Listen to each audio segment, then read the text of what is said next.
நண்பர்களே, இன்றைக்கி இந்த வீடியோவில் ஸ்பாட்டிஃபை பற்றி நம்ம பேச போகிறோம். ஸ்பாட்டிஃபை எதுக்கு இந்தியாவில் லான்ச் ஆகிருக்கு, ஆல்ரெடி அவங்களுக்கு யூசர்ஸ் இருக்காங்களா, இந்த மாதிரி முழுமையான விவரங்களை நம்ம இந்த வீடியோவில் நம்ம பேச போகிறோம்.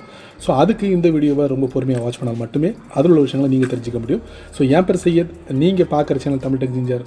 வாங்க முழுமையான வீடியோக்குள்ளே போகலாம். இந்த வீடியோக்கு கீழே இருக்கிற ரெட் கலர் பட்டனை சப்ஸ்கிரைப் பண்ணுங்கள், பக்கத்தில் இருக்கிற பெல் ஐக்கானை ப்ரெஸ் பண்ணுங்கள், அப்படியே உங்களுடைய லைக்கையும் கமெண்ட்டையும் கொடுத்துக்கோங்க.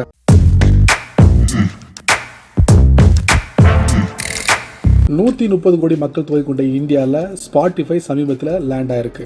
ஆல்ரெடி பெரிய பெரிய ஜாமான்கள்லாம் இருக்காங்க. ஆப்பிளோட மியூசிக் இருக்குது, கானா இருக்குது, அப்புறம் ஜியோட சாவன் இருக்குது, அதுக்கப்புறம் விங்க் இருக்குது.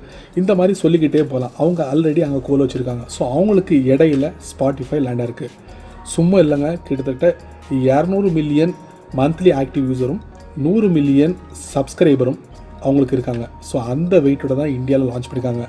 ஆல்ரெடி அவங்கள்ட்ட 40 மில்லியன் ட்ராக் மியூசிக் இருக்குது சொந்தமாக. அவங்களே அவங்களுடைய சர்வரில் ஸ்டோர் பண்ணி வச்சுருக்காங்க. இந்த மாதிரி ஒரு வெயிட்டோட லேண்ட் பண்ணியிருக்காங்க. இந்த மாதிரி ஏராளமான விஷயங்களை சொல்லிட்டு போகலாம். கிட்டத்தட்ட அவங்களுக்கு மட்டும் 4000 ஸ்டாஃப்ஸ் இருக்காங்க அதுக்கு கீழே. அதுக்கப்புறம் பார்த்திங்கன்னா இதோட தலைமை இடம் எங்கே இருக்குன்னு பார்த்திங்கன்னா ஸ்வீடனில் இருக்குது. இவங்க சமீபத்தில் ஸ்டாக் எக்ஸ்சேஞ்சில் கூட பேரை கொண்டு வந்துட்டாங்க. இது இல்லாமல் அவங்களோட ரெவென்யூ பார்த்திங்கன்னா 2018 மட்டும் கிட்டத்தட்ட $6 பில்லியன் ரெவென்யூ அவங்க அடைஞ்சிருக்காங்க. இந்த மாதிரி சொல்லிக்கிட்டே போகலாம். ஸோ இந்தியாவில் லேண்ட் ஆகிருக்கு. அவங்களோட பேக்கேஜ் என்னவாக இருக்குது அப்படின்னு பார்த்திங்கன்னா, ஃபஸ்ட்டு மந்த்து மட்டும் உங்களுக்கு ஃப்ரீயாக கொடுக்குறாங்க. அதுக்கப்புறம் பெர் டே உங்களுக்கு 120 ரூபா, அதாவது இந்தியன் கரன்சி 120 ரூபா. அதை அப்படியே டாலரில் கன்வெர்ட் பண்ணோம்னா 1.6, அதாவது $1 60 பென்னியும் அப்படிங்கிறாங்க. அதே இது ஒரு வருஷம், அதாவது 365 டேஸ் நீங்கள் கண்டினியூவாக அந்த மியூசிக்கை நீங்கள் யூஸ் பண்ணணும் விருப்பப்பட்டால் அதுக்கு ஒரு 1200 பே பண்ணால் போதும். எங்கே வேணாலும், எந்த இடத்துலனாலும், எந்த டிவைஸ்னாலும் நீங்கள் ஓப்பன் பண்ணி கேட்க முடியும். ஸோ அந்த மாதிரி ஒரு வசதியை இந்த ஸ்பாட்டிஃபைல கொடுத்துருக்காங்க. ஸ்டூடெண்ட்ஸாக இருந்தீங்கன்னா கண்டிப்பாக உங்களுக்கு 50% டிஸ்கவுண்ட் இருக்குது. ஸோ நான் இப்போ சமீபத்தில் பார்த்ததில் இருக்குது. இனி வரக்கூடிய நாட்களில் அந்த 50% டிஸ்கவுண்ட் இருக்குமா அப்படிங்கிறது தெரியல.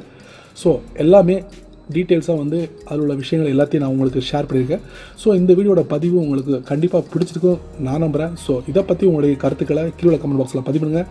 அப்படியே என்னோடய சேனலை பற்றியும் உங்களுடைய கருத்துக்களை கீழே கமெண்ட் பாக்ஸில் பதிவு பண்ணுங்கள். என்னோடய சேனலுக்கு சப்ஸ்கிரைப் பண்ணுங்கள், ஷேர் பண்ணுங்கள், லைக் பண்ணுங்கள். பிடிக்கணும்னா அன்லைக் பண்ணிக்கோங்க.